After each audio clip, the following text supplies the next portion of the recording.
start talking about self-assembly with respect to two types of systems, Micelles and block copolymers.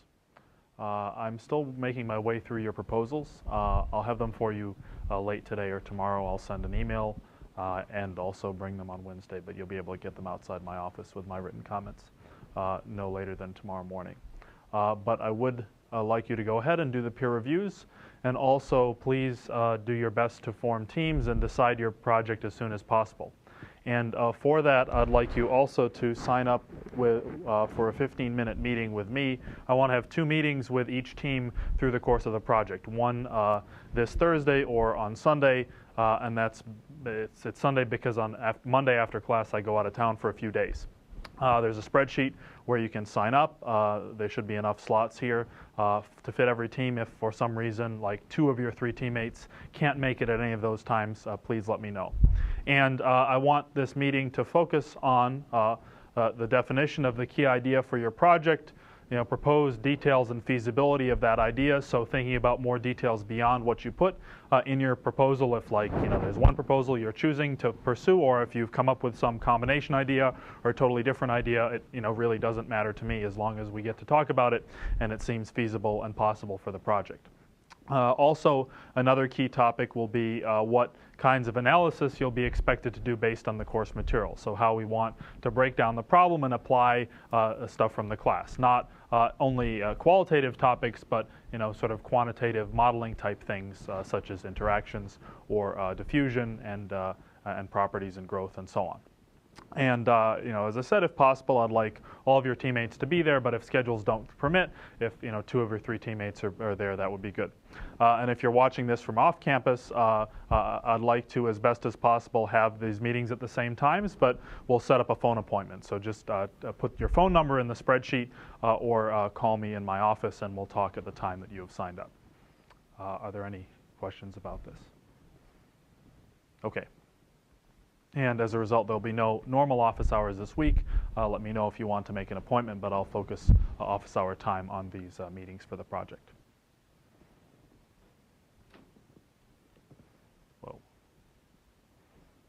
Okay, so last time we talked about post-processing of nanostructures in the context of 3 things: purification, stabilization or functionalization, and separation and sorting.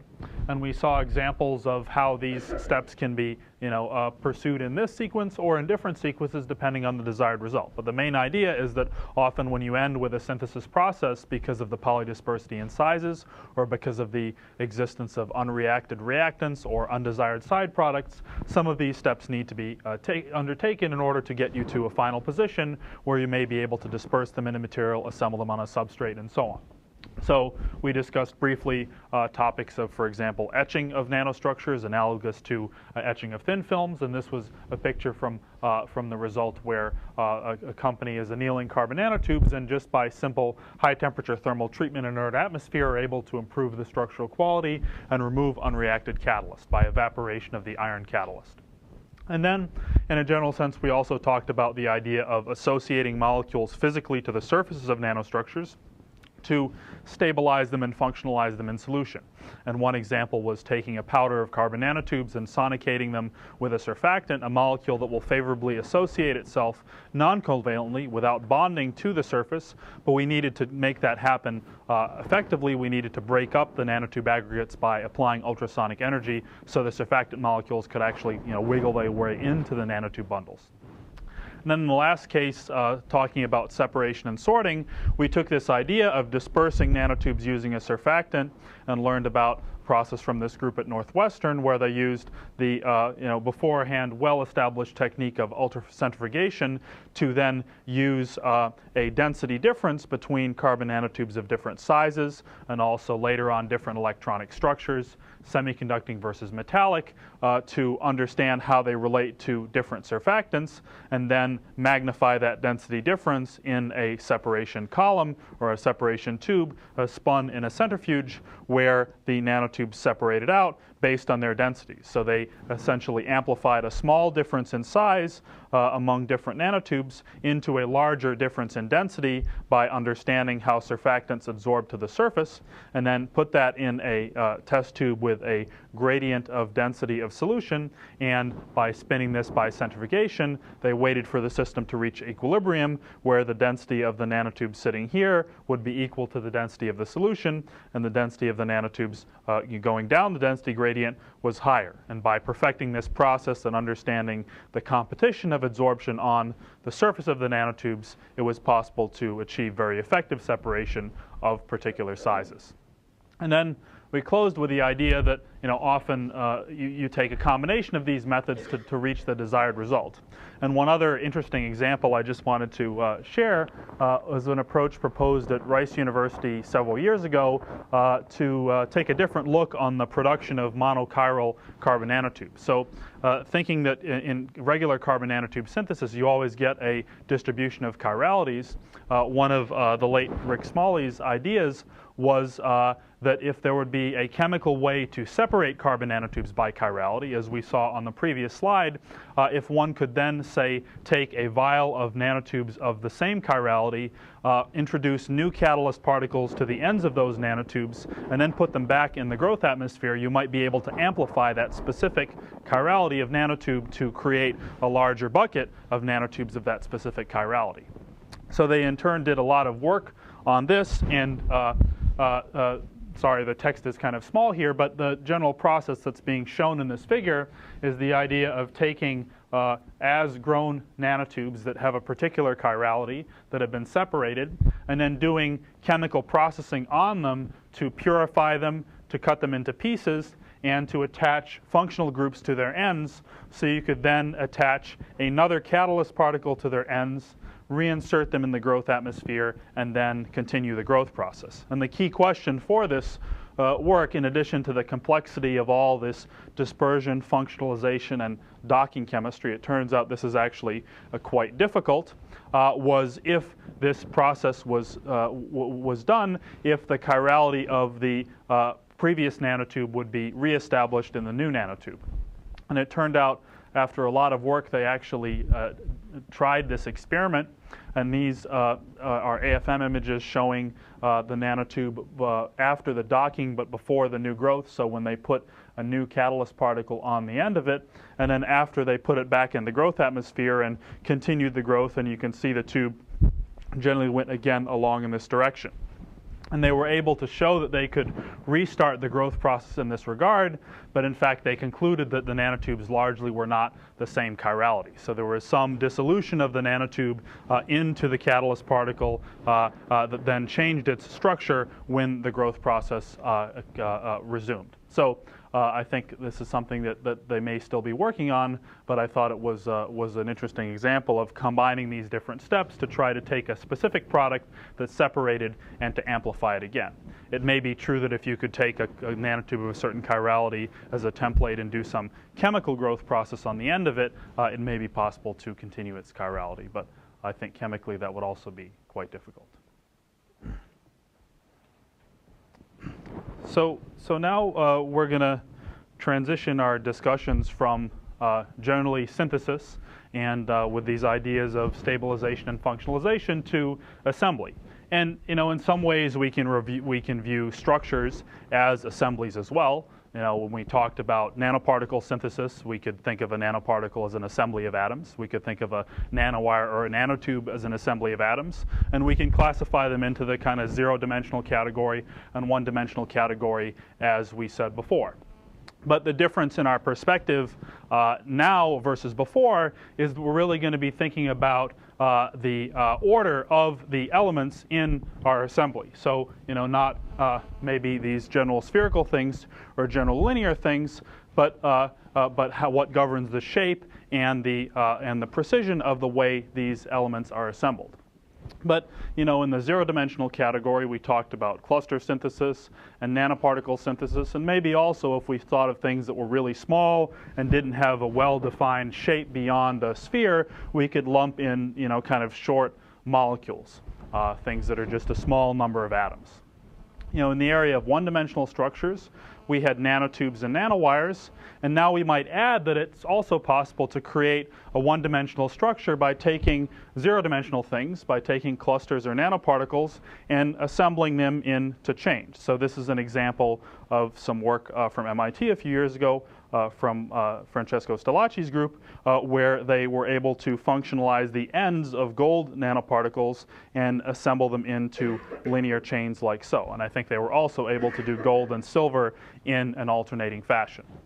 And then we may also consider a one-dimensional structure being a long molecule. For example, if you had a very long polymer chain, then that might, under some conditions, assemble as if it was a rod. And based on the stiffness of the chain, it might be, might be more likely to be elongated than other cases. And today we'll talk a bit about block copolymers, which can assemble in very specialized patterns because of both the chemical and mechanical characteristics of their chains.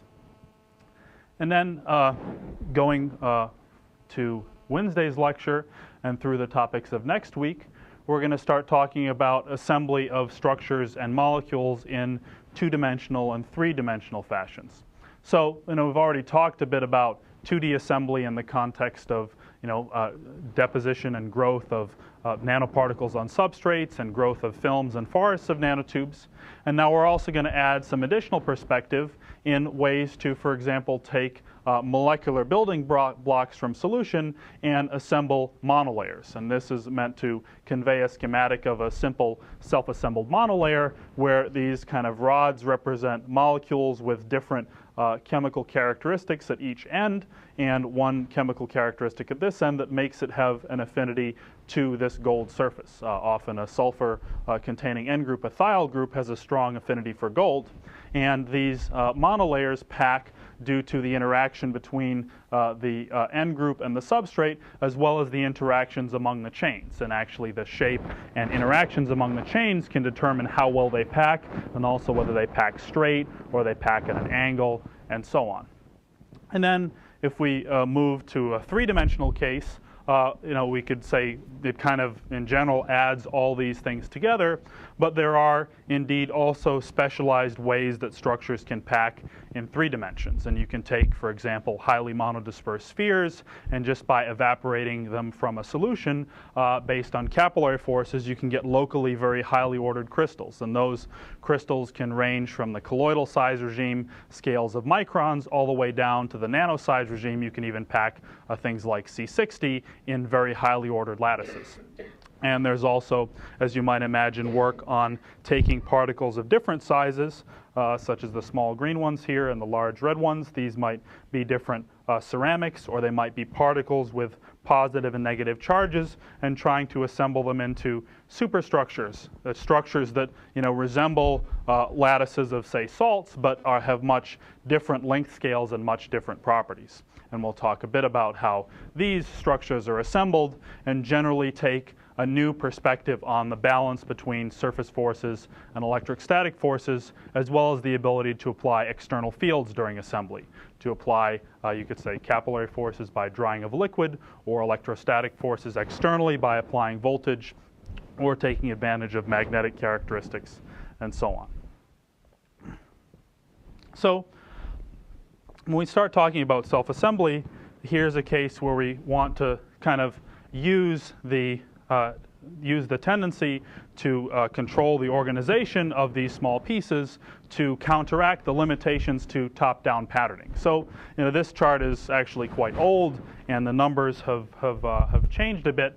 But, in general, we could say that even state-of-the-art methods of making computer chips, things that Intel uses today, have a limiting resolution on the order of, say, 100 nanometers, maybe closer to 10 nanometers in the ultimate cases, and they're mainly two-dimensional. Lithography is a two-dimensional process that makes three-dimensional sort of step structures by doing many, many layers over and over. and there are other ways of creating structures with similar resolutions, whether you're using light as a patterning beam or using X-rays or electron beams as a patterning beam, or if you're doing things like nanoimprint to, say, pattern polymers in a contact scheme. But in all cases, the low end, the highest performance of these top-down methods ends at least an order of magnitude above the length scale of the smallest building blocks we might consider. So, in the even simplest case, we need to understand how to assemble small ordered assemblies of these structures and interface them with the smallest things that can be made by top-down methods. And at the other limit, we could imagine how could we really, in a complex fashion, control the order and spatial organization of these components to, say, not even need a top-down template, but create some very complex material just by kind of programming the interactions among the constituent structures. And the idea of this kind of general perspective on self-assembly of our building blocks is that we want to understand, like we did in this, our past example of whether particles are stable in solution or whether they're aggregate, how the balance between interactions gives some kind of equilibrium. And in the same vein that we saw, repulsion and attraction in a stable case giving some equilibrium separation, we now want to think more generally about the reversibility or irreversibility of assembly of components to give a final desired shape. And when we'll talk about monolayers assembling on Wednesday or Micelles assembling today, it's always an equilibrium process that has some assembly and some disassembly happening constantly. But it's a net driving force toward a stable equilibrium or a stable energy state that forces the assembly of structures of a particular size or a particular geometry.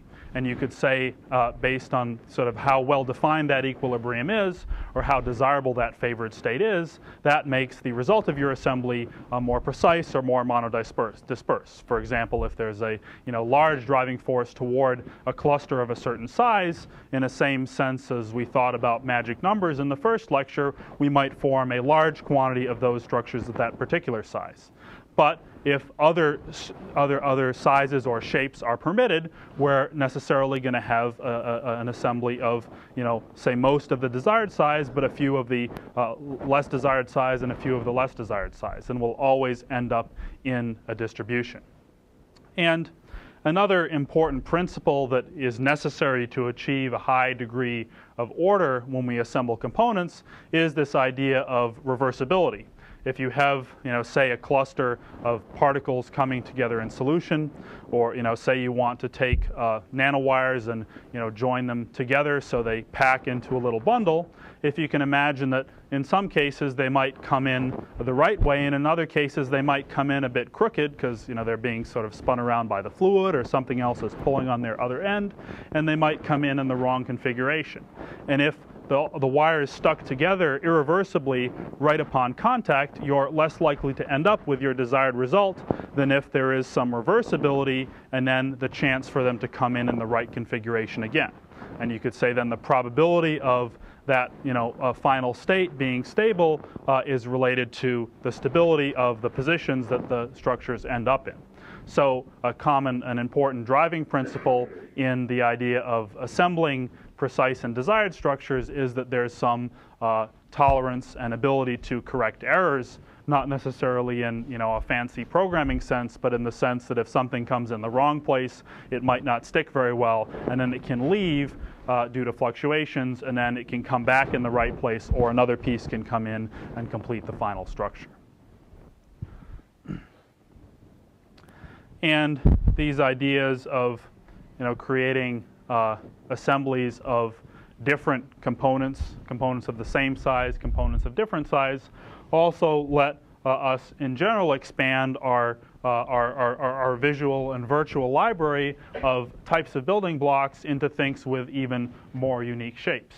So this is just meant kind of as a pretty picture to show the different types of things that can be made and people have made. But for example, having assemblies of two different sizes and two different materials of particles, where you may control a specific location of the particle to have interaction to a particle of another size or of a material. or creating things like these tetramers of colloids that have 4 in a little tetrahedron. And there are a lot of different possibilities, and the ideas of making kind of striped particles by patterning or influencing the organization of molecules on curved surfaces, as we'll see later. But by and large, the ability to understand how these pieces go together and understand how the energetics evolve with size has led to a lot of specific demonstrations of unique shapes and sizes. And maybe in concept, these can be related to a lot of the properties that we discussed earlier, and so on. So today we're going to try to start building a picture of self-assembly by taking an introductory example of how molecules will self-assemble in solution based on a solely energetic basis. And we'll talk about formation of aggregates and formation of micelles, which are, we'll say, are just aggregates of individual molecules with specific characteristics. And then we'll talk how these aggregates can be used as an example for synthesizing nanoparticles, another chemical way to synthesize nanoparticles. And then we'll talk about block copolymers, which are essentially long chains of polymers having specifically distinct segments that, due to energetics, can self-assemble into very complex and intricate patterns. And I have a couple of readings. One is another chapter from Reversibility, the last chapter I think we'll see from his book, that goes through the model we're going to discuss today. And then there's a nice article from Physics Today in 1999 about block copolymers and their principles of assembly and some examples of how they separate into phases. And then there are a couple of extra readings if you're more interested in the topics of block copolymer assembly and its applications. So our starting point for today, and also for a lot of the discussion of monolayers on Wednesday, is going to be a molecular structure which is technically called an amphiphile. And this word comes from the Greek and basically means that you have a molecule or a structure that has some chemical structure to it, and its key characteristic is that it has 2 ends with different chemical characteristics. For example, the most simple example is that one end will be hydrophilic and one end will be hydrophobic. As you can imagine, if you have molecules with different end characteristics, one end may associate itself with a particular surface much better than the other end will associate itself with a particular surface. So that means that it's easy to, say, orient molecules of these specific amphiphilic types with particular surfaces if you can chemically force one end to always be in the same place. And that is the topic we're really going to address on Wednesday.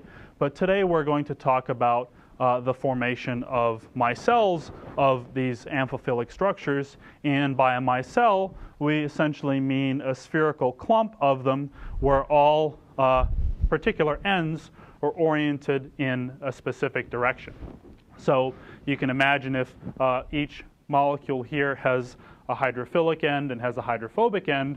If this is a water solution, and the conditions are as we'll learn about today, then the ends that are hydrophobic, that don't like water, are going to want to stay together and stay away from the water as much as possible and be on the inside, whereas the hydrophilic groups are going to be on the outside.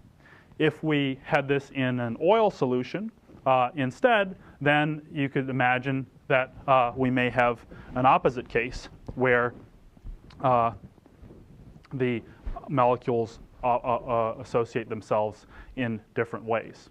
And based on the characteristics of the molecules or the solution they're in and so on, it's possible to form a wide variety of shapes. And also things like bilayers are often found in biology. Lipids typically form bilayers, and that relates to the transport of ions and molecules inside of biological objects. And you can form straight bilayers or annular bilayers like so, and a wide variety of structures depending on the specifics of the molecules and their interactions beyond what we'll talk about today.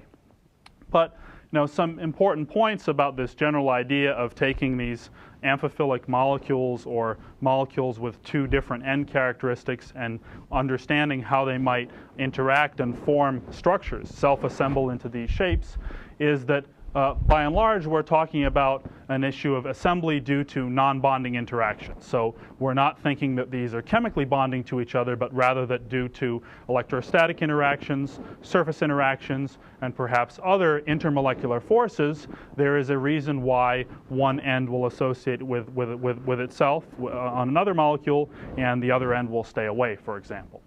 And also that because these are non-bonding interactions, there is continuous association and dissociation of the molecules from each other.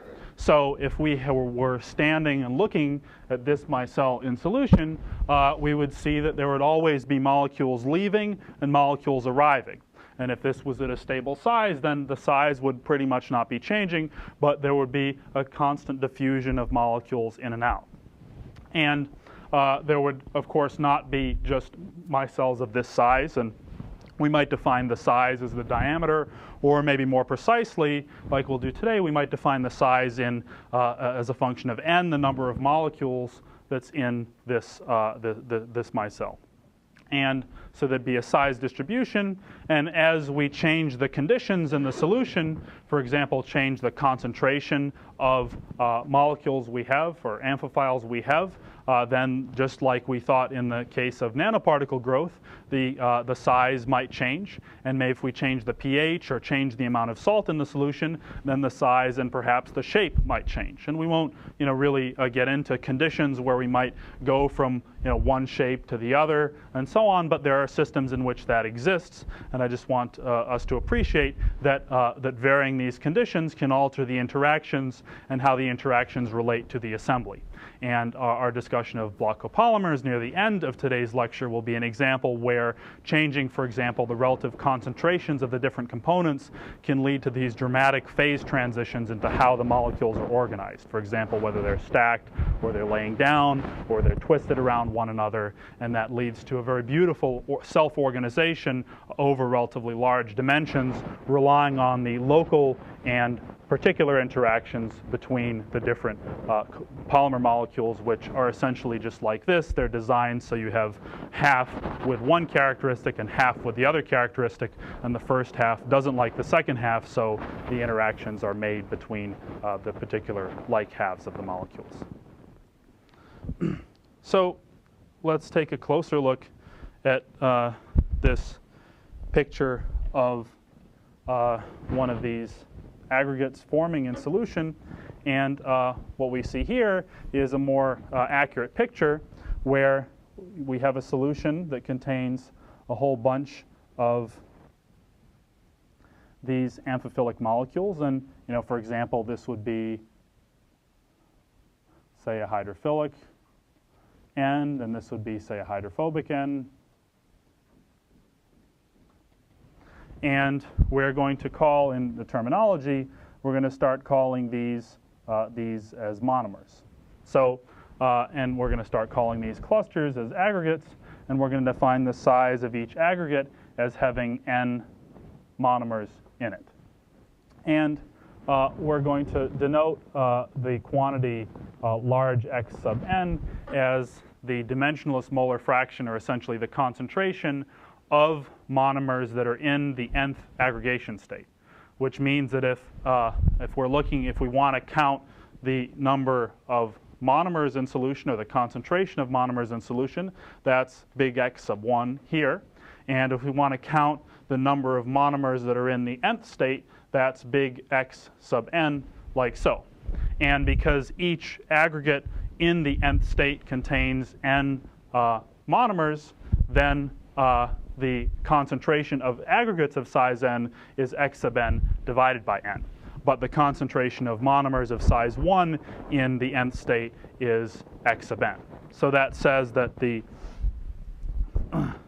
concentration of the nth aggregate, c sub n, is equal to xn divided by n.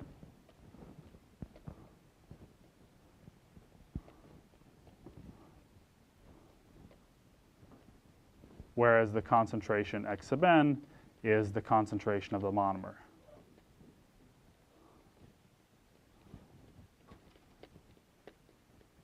in the nth aggregate.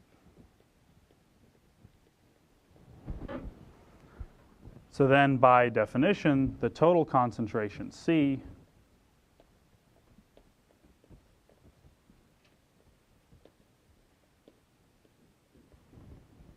of monomers in solution is equal to just the sum of the xn's.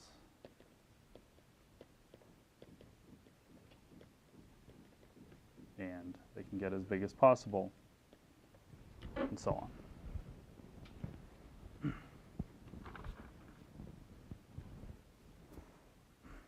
So we're going to now assume that in a particular solution, we have some monomers, we have some aggregates of particular sizes, all the way from 1 up to an arbitrarily large size n.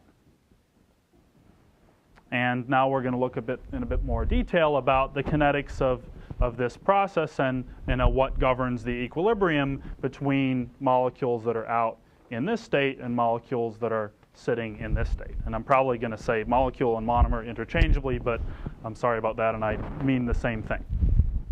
Kind of one piece and a whole bunch of pieces together. So by definition, in order for this solution to be in equilibrium, this situation to be in equilibrium, we need the chemical potential, essentially the free energy of all the components in solution to be equal, which says that, like, if I'm a molecule, if you're a molecule, a monomer, and whether you're in solution or you're in an aggregate, then your chemical potential should be the same. So we can say that by that definition, we can say that the mean chemical potential of a monomer in any state n, where it's, say, 1 or 2 or n, would be equal to 2 contributions. One, which we're going to call mu sub n raised to a 0, and then a contribution due to the association among the monomers and the concentration of those aggregates, which can be defined as the thermal energy, kBT, divided by n times the natural log of the concentration of that particular aggregate. And we don't need to know exactly where this comes from, but we're now going to kind of derive this from a different perspective rather than stating it based on this reaction or this equilibrium between monomers going in and monomers coming out at these different rates, where we have a k sub 1, and that's the rate at which the monomers go in, and a k sub n, which is the rate at which the n aggregates dissolve and produce monomers in the solution. And as implied by this situation being in equilibrium, if we're taking an average picture, the rate of monomers going in has to be equal to the rate going out. Now you might say, well, locally one might be getting bigger and one might be getting smaller, but if you take a total average, if the system is in equilibrium, then the average size distribution is not changing. And we're taking that average picture and we're applying it to one aggregate, one particle, one assembly of monomers.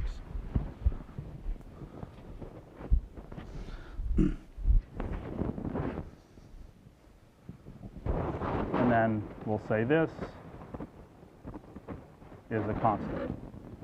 And then this term is what we're going to call the mean interaction energy per molecule in the aggregate. So later we'll be able to relate this to ideas of, like, how much energy is needed to associate two molecules to another, kind of in the idea of forming a bond-like association between them. So this process of going from a monomer to an aggregate can kind of be thought of as a reaction, although it's not formally a reaction. Using the terms that we developed so far, we could say that if we have n of x1, n monomers in solution, then we may proceed to having one aggregate. So this essentially means that n monomers go to one aggregate of size n.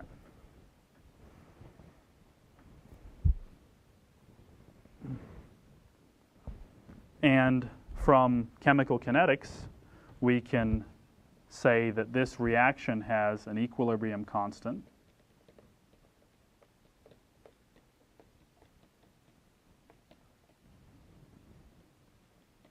K, which by definition is equal to the rate of association divided by the rate of dissociation,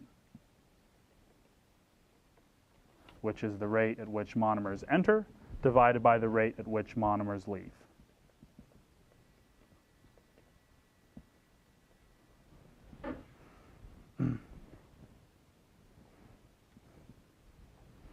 And by definition of the equilibrium constant, this is equal to the exponent of the change in free energy, delta T, divided by, or delta G divided by KT, which can be stated equal to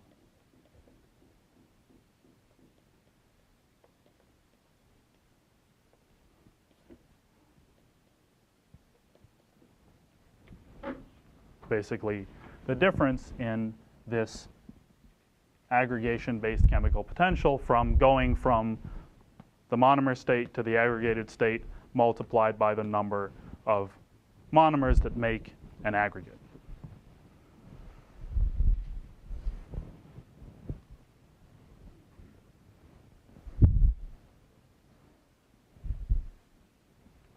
So now what we want to do is we want to define Ka and Kd in terms of our reaction over here, and then be able to relate them to this change in free energy or change in chemical potential, and therefore we will end up with a relationship that kind of relates the size of, or the number of monomers or the number of aggregates of a particular size to the concentration of monomers we have in solution.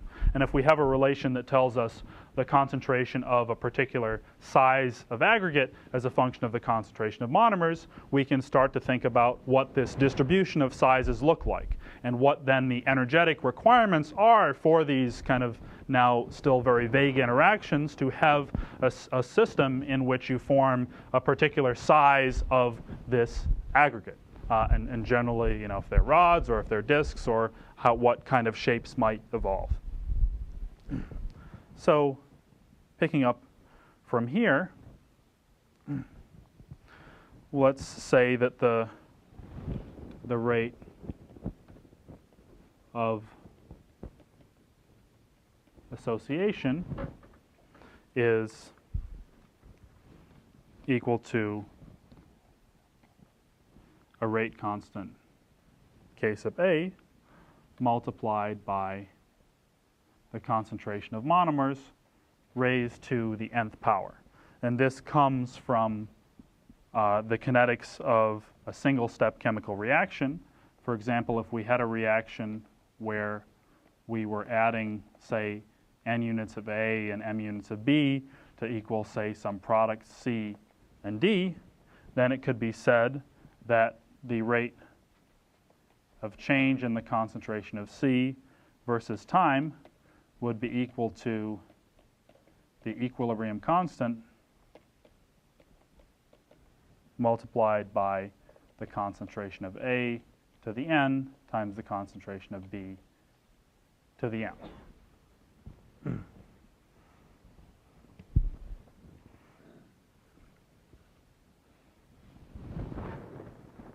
And similarly, we can write the rate of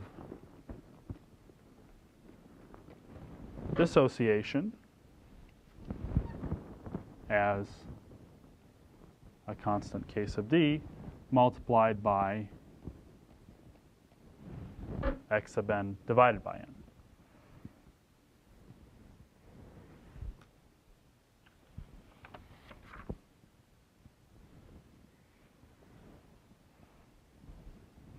And then in order to have this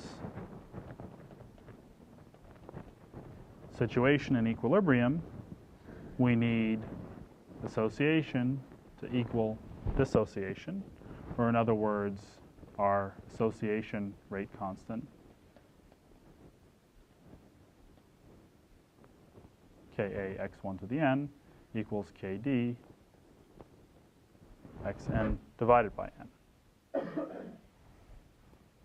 And recall before, when we defined the equilibrium constant, we said that this is equal to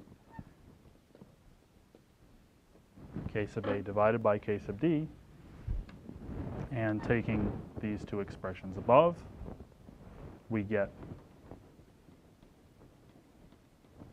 x sub n divided by n times 1 over x1 to the n being equal to our exponential based on the change in free energy from state 1 to state n divided by the thermal energy.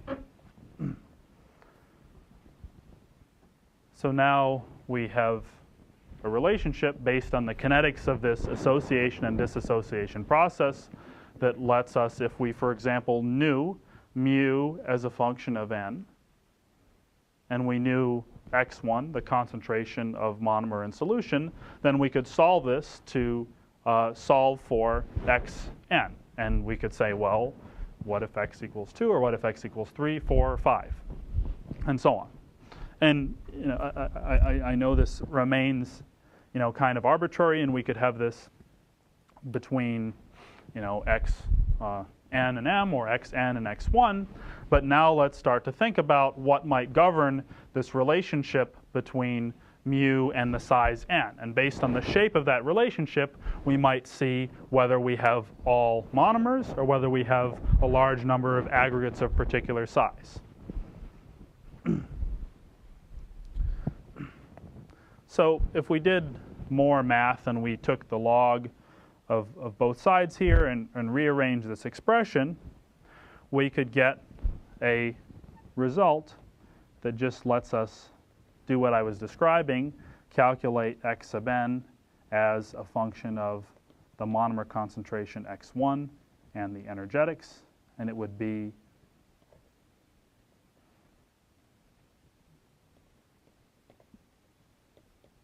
like so.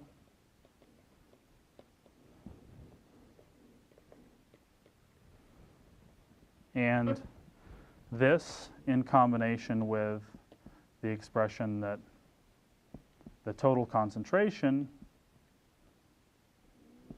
is equal to the sum of the number of monomers in each aggregate, kind of completely defines the system. So if you know the total number of components, you know, say you have 1 million monomers, and you know the number that exist as monomers, then you could calculate the number that are in every aggregate of every other size. And you could divide by the size, and you could calculate the actual concentration of aggregates of a particular size. So now let's think more physically about how this quantity might tell us what x sub n as a function of n looks like. Because if we say plot x sub n versus n, the question is, well, let's say n is 1 over here, and this is very large. If, say, it looks like this, then that means, gee, we have mostly monomers. But if, say, it looks, I don't know, something like this, then maybe there is some kind of special size. I won't call it a critical size, because we're not taking the same perspective as we did for nucleation growth. But you know, some number of molecules held together that for some reason are stable and are preferentially aggregated. And in an ideal case, maybe in a perfect world, we would have some specific concentration of monomers, and then we would have, say, nothing except a certain concentration of the fixed size that we want, but that's not often the real case unless you have some very specific interaction that limits the number of molecules that fit together. Imagine if you had, like, say, particles of a particular shape that will only stick together if they were in a cluster of 4 in a particular configuration. If you're able to design that, then you might have something more so like this. But in most situations, you'll have a distribution of these sizes of aggregates that looks kind of like that. So now, if we jump back to our expression for the concentration as a function of n, if now, for example,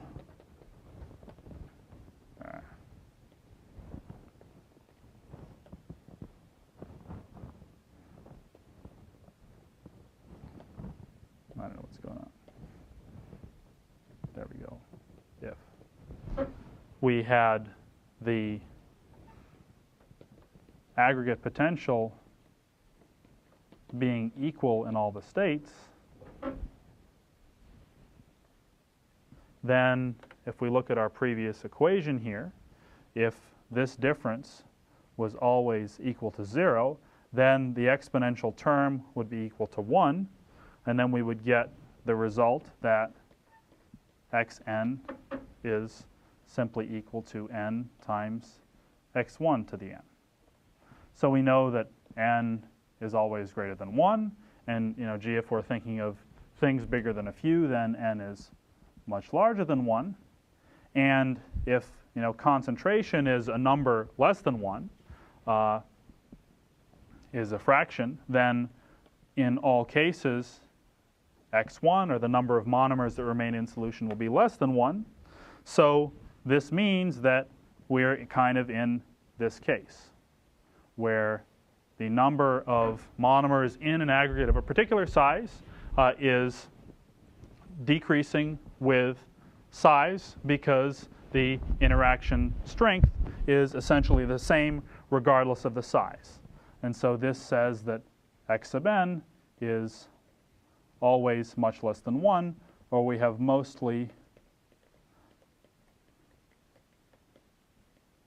monomers in the solution. So therefore, there's a critical condition.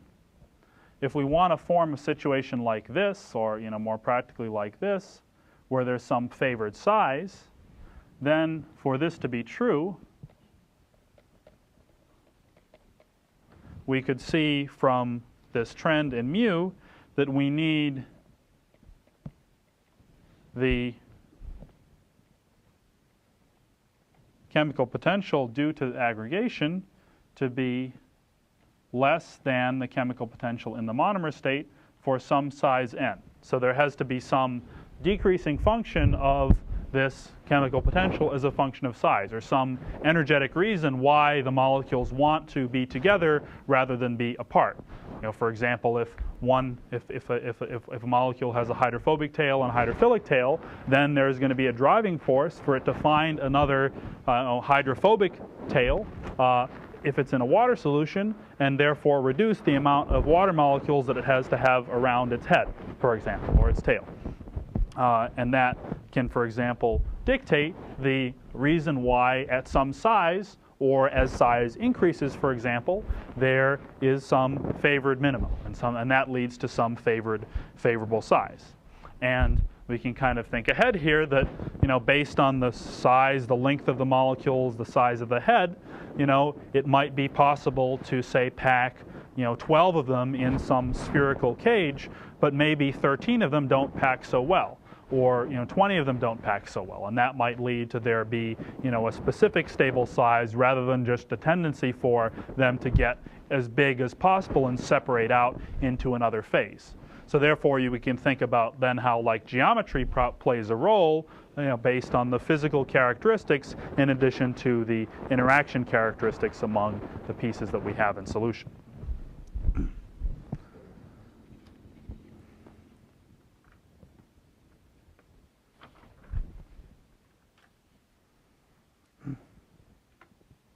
So now we can see that, in all cases, this function of the number of molecules in aggregates of a certain size is always a distribution.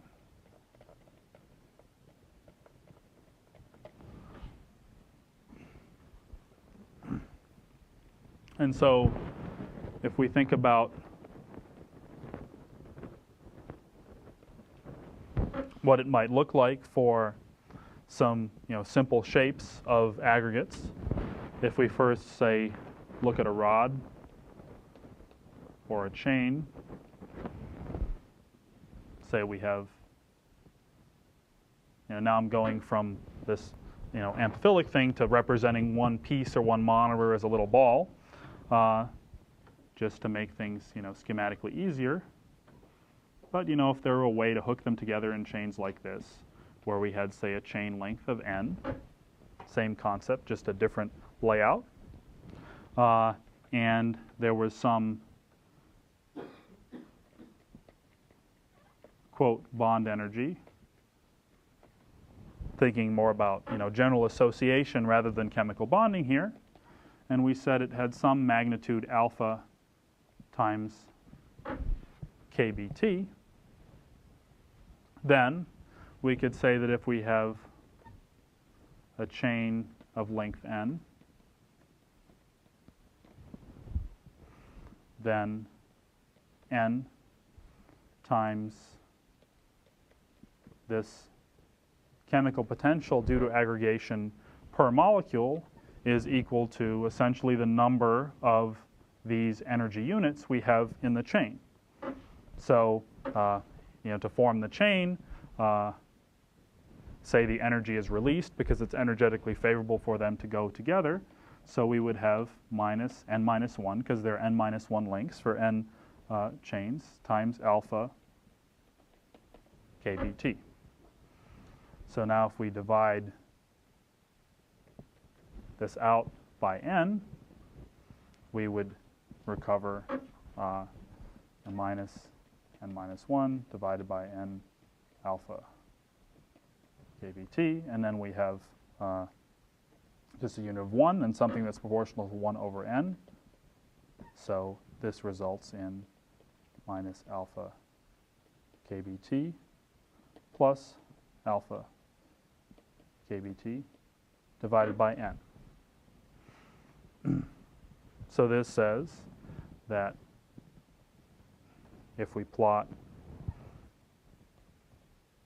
mu n naught divided by n, then it would generally decrease to some asymptotic value equal to alpha kBt as n gets very large.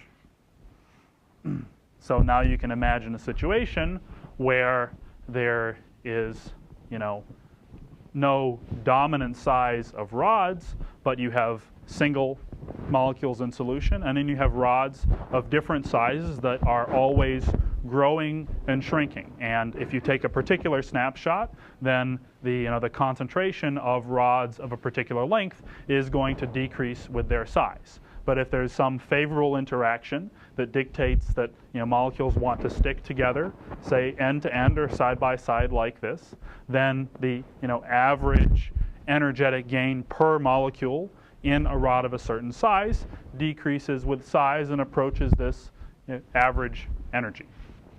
And we could do this calculation, for lines like this, for disks like this, and for spheres, for example. And if we took an example for a sphere, we could in fact relate this average energy to the surface energy of the sphere. If we imagine that if we were going from having n monomers in solution to having n in an aggregate, we would essentially be creating a surface of a certain surface area that's determined by the number of the monomers and their size. And knowing from before that we represent it by the surface energy, then we could relate this mysterious number alpha to the surface energy of the sphere itself. And so, that's good. So in general, for all these different shapes, we could say that this function of mu sub n is equal to some kind of ground state or infinite state plus some parameter which relates to the strength of the interactions and the shape of it. And the value of this p would depend on the shape of the aggregate that we have. So for example, in the case of a chain, we had p equals 1. And as you'll see in the reading, if you have, say, a disk, then that would give p equals 1/2. And in the case of a sphere, then p equals 1/3. And you could kind of say, well, this is like one-dimensional, that's like two-dimensional, and that's like three-dimensional, and it turns out, the numbers agree, 1, 2, 3, but it comes by considering surface area and volume and how, kind of you could think the number and the size of the interaction scale as the cluster or the assembly grows in solution.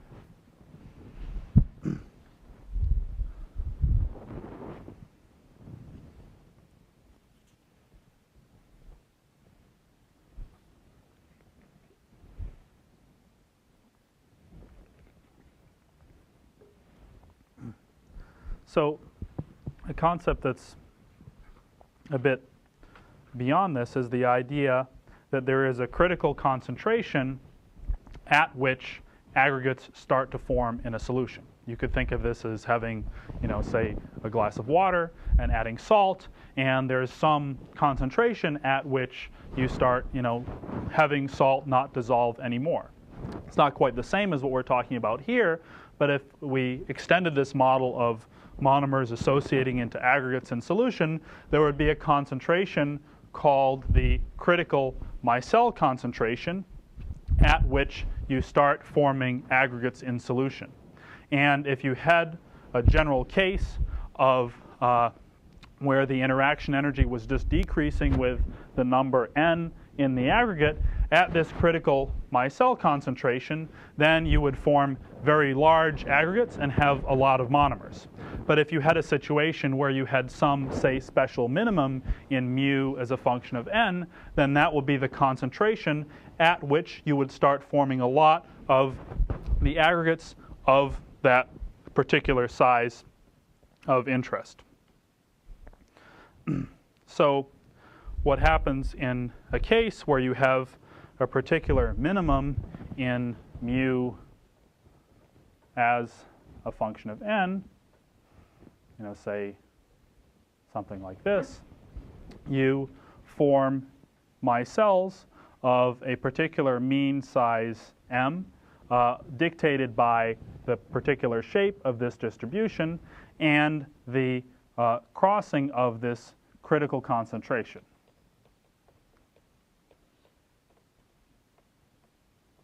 And the math of how this derived is not going to be important to us. You can see it in the book chapter if you want to read about it. But the important point here is that there is some threshold, kind of like the idea of nucleation, above which you start forming aggregates and start forming these Micelles. And if you have this situation where there is an interaction dictated and a geometric dictated case where there's a particular favorable size, then above this critical concentration, if you keep adding monomers to the solution, if you keep increasing the concentration of the solution, the number of monomers will stay the same, but the number of aggregates of this size that you have will keep increasing.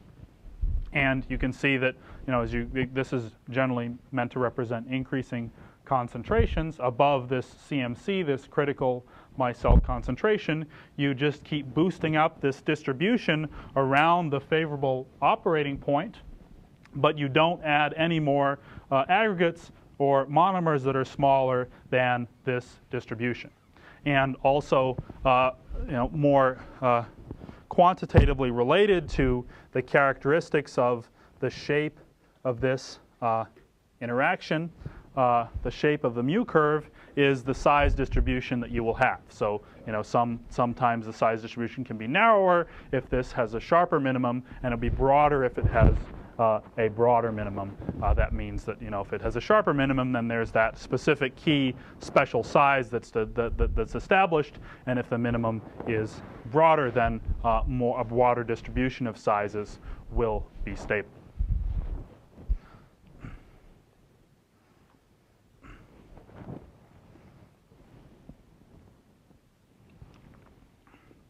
So now I want to take this picture and start talking about a couple of applications or practical implementations of what these micelles are used for. And for this, we'll think about two types of micelles, and just in literature, they are referred to as normal micelles and reverse micelles. And one example of a normal micelle is, imagine you have this amphiphile that we started with a hydrophilic end and a hydrophobic end, and you had those amphiphiles dispersed in a solution containing water and oil. So of course water and oil are immiscible, and if you shook it up, you would actually have water droplets that are isolated from the oil, and the hydrophilic ends of the amphiphiles would attach themselves to the water droplet, and the hydrophobic ends would go hanging out into the oil. Now, another case is you might also have micelles that exist of oil droplets surrounded in water, and if an oil is a droplet, then you have the hydrophobic end next to the oil, and you have the hydrophilic end next to the water. And if you control this formation process based on the concentrations of the water and the oil and the characteristics of the micelles, it's possible to create fairly small and monodispersed droplets, and you can actually use these droplets as things like little reactors. So if you imagine you put another thing into the solution that wants to be soluble in water and not soluble in oil, it might be possible to open up the micelle or encapsulate some of that inside the micelle, inside this water droplet, and do a reaction that's confined in this little volume. And if, for example, your reaction was happening in oil instead of water, the physical organization of the molecules could also be important. If there's more space for something to get in here, it might be easier to do a reaction in a configuration like this than in a configuration like that. But there are generally these two configurations. You can orient them either way depending on what surfaces they're attracted to and what the relative concentrations of the components in solution are. And you would see that this is a very general phase diagram from a paper from a while ago that suggests that if you were forming these micelles in solution by having kind of three components, water and oil and a surfactant or an amphiphilic molecule, it could be things like the surfactants we were using to associate for nanotubes last time, these micelles may be able to form a wide range of different phases based on how they interact with one another and interact with the liquid. And you could form spherical cages that were regular micelles or spherical reverse micelles if there was more oil instead of water, and depending on the configuration, as we kind of saw schematically at the set, it might be possible to form sheets or rods or things like that. And if you mapped out the organization of them as a function of these parameters, it might be possible to create general phase diagrams when you would have a majority of certain micelles or other micelles by changing these different configurations or the concentrations of the components. So it's possible to use this idea of a micelle as a little reactor, as a little cage, to make nanoparticles. And now think if you had a chemical reaction you wanted to perform in a small volume, say, instead of relying on this bulk nucleation and growth process where you wanted to raise the temperature to cause nucleation and decrease the temperature to cause growth, maybe another approach would be to somehow divide the solution into all these little pockets and hope that you can get the same amount of reactants in each pocket, and then you would let that proceed until you had a nanoparticle of a certain size. That would just be another take on trying to achieve the same objective regardless of the details. So maybe we could think of two ways to do that. A first way to do it would be you could make, say, two solutions of micelles, each containing different things.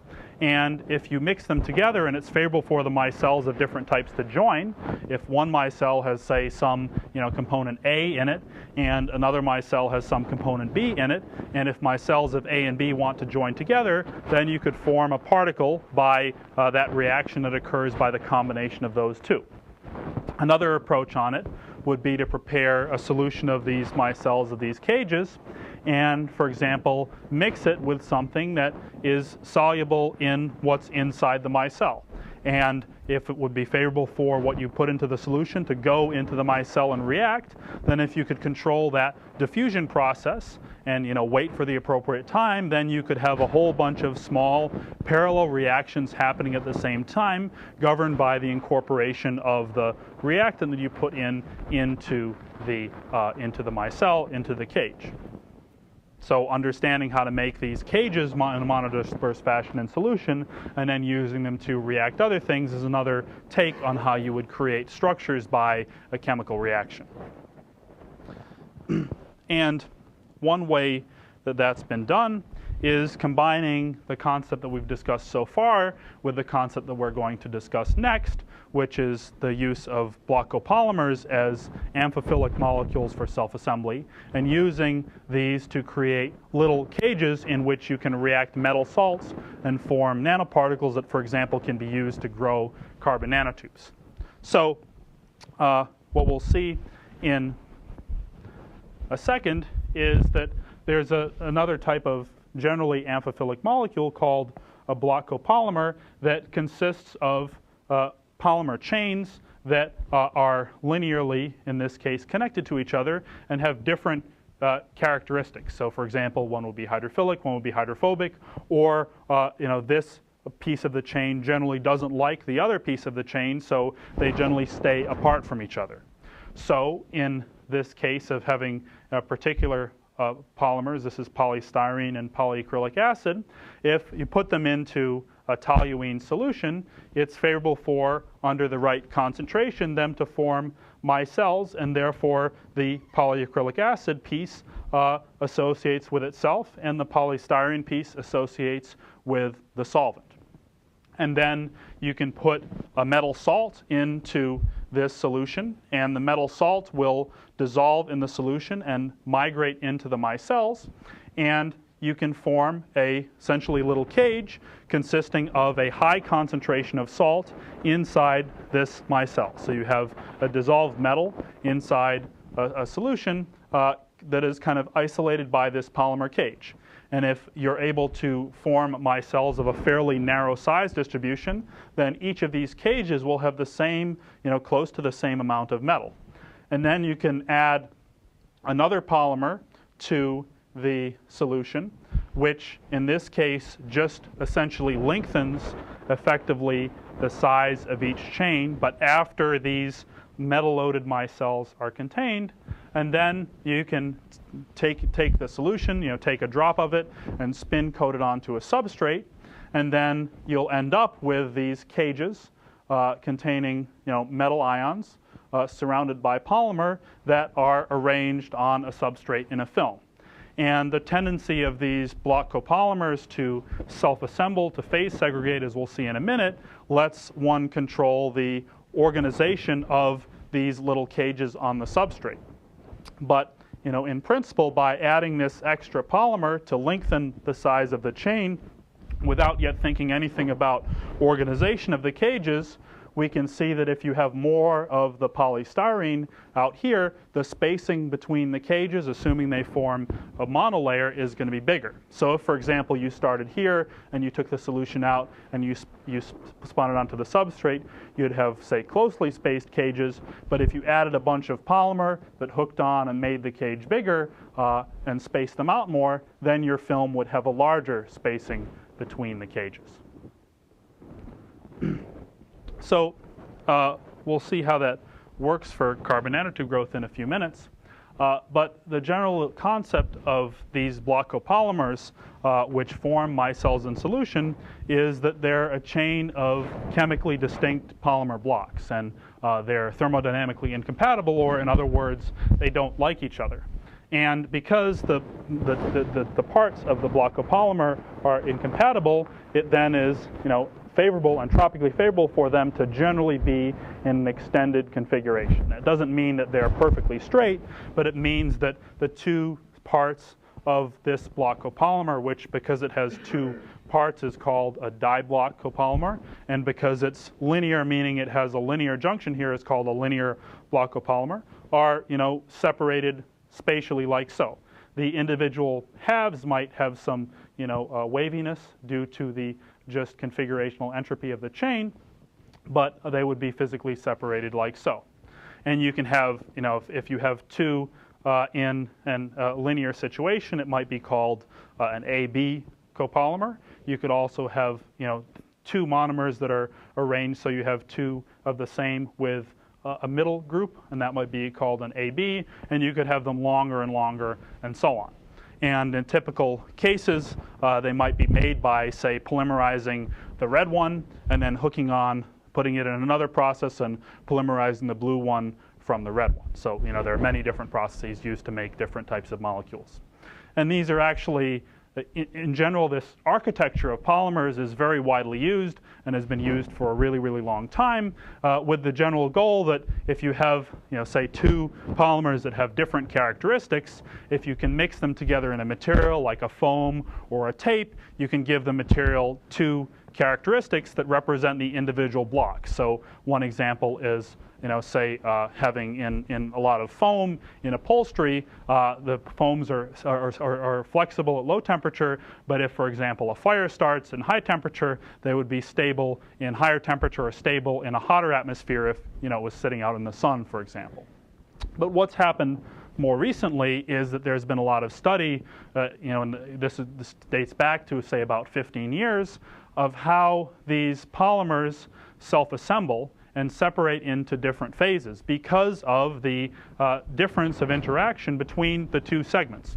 And this itself is a very big field, but in concept, based on the relative characteristics and length and interactions of the different components in the chain, you can get them to assemble into a variety of different types of patterns. So here we're seeing cases of different ways that these AB linear diblock copolymers can assemble, and under some conditions it may be possible that they stratify into, in this kind of just two-dimensional case, into stripes where you have the like segments associated with one another and the like segments associating with one another in that area, and they stripe like that. And in this case, what is going on is they're saying that you have this AB linear block copolymer where they're equal in length. So you have the same length of A as the same length of B, and in this ideal case, the strength of the interactions between A and B are also the same. Like you could say the energy per unit length of the resulting block copolymer. If you had the same case where the interaction energy per unit length was the same, but you had a polymer where the fraction of A, or the length of the A part, was slightly longer than the length of the B part, if you have, you can think of, well, what geometric configuration is favorable if you need to have more interaction AA than BB. And then that ends up beyond a certain threshold that you have phase separation into, you could say, dots in this kind of general, sea of blue, where the A's will associate in the blue region and the B's will associate in the red region. So you kind of form little particles or little spheres in a matrix. And again, based on the conditions, it might be possible for it to phase separate into a fairly monodisperse set of islands in a broader matrix. And another way to, say, create a similar structure would be, instead of having this linear architecture where you had, the A longer than the B, you could have a branched architecture where you had the total length of A equal to the total length of B, but your A was divided into two branches, so the same kind of thing would want to happen. The A would want to spread itself out and take more physical space rather than take more interaction energy based on length. And a similar thing might happen. The block copolymers might phase segregate into domains of A and domains of B. And it turns out that this principle can be applied to a huge variety of polymer systems and chain designs and die block and tri-block and linear and branched. And this is just an example in the case of a three-dimensional three-dimensional model. Things aren't necessarily two-dimensional, but you might have a three-dimensional space as a function of the interaction energy per unit length between the segments, and say the fraction of A that you have in the chain, that you can have a whole bunch of different highly ordered phases as you vary these parameters. For example, there can be what's called a spherical phase, where you have spherical domains of A inside of B when the concentration of A is relatively low. You can have a columnar phase where they orient in columns, or like so. Or there can be gyroidal phases that have more complex organizations, and lamellar phases, and so on and so forth. And this example is just to show how this phase separation depends on the relative constituents and the structure of the polymers, and also on the interaction energy between the different types of chains. And the plot on the left compares the result from theory, from computing the energetics, with the result from experiment, where you see in general you have a similar shape of the phase diagram, although it's not necessarily possible to map out the whole space in experiment as you can in theory, but you see the same types of trends predicted. If you do a computation that goes to the lowest possible state, you can predict the conformations of these polymers when they are self-assembled. And you can have a number of designs, as I alluded to earlier, based on the number of blocks and the architecture, whether they're branched and so on. And there is, in fact, a whole lot of study in understanding how these can be assembled and how they can be organized. So then, I think since we're out of time, I'll pick up on this next time. But where I'm going with this is to discuss a few applications of block copolymer self-assembly. For example, now taking advantage of the tendency of these block copolymer molecules to segregate into different phases, and now confining them in templates dictated by lithography, and using a combination of this lithographic length scale with the length scale dictated by the block copolymer to provide some additional patterning capability. And you can imagine now, if, for example, you could dissolve away just the polymer in between the dots, it might be possible to use these remaining polymer particles as masks for etching.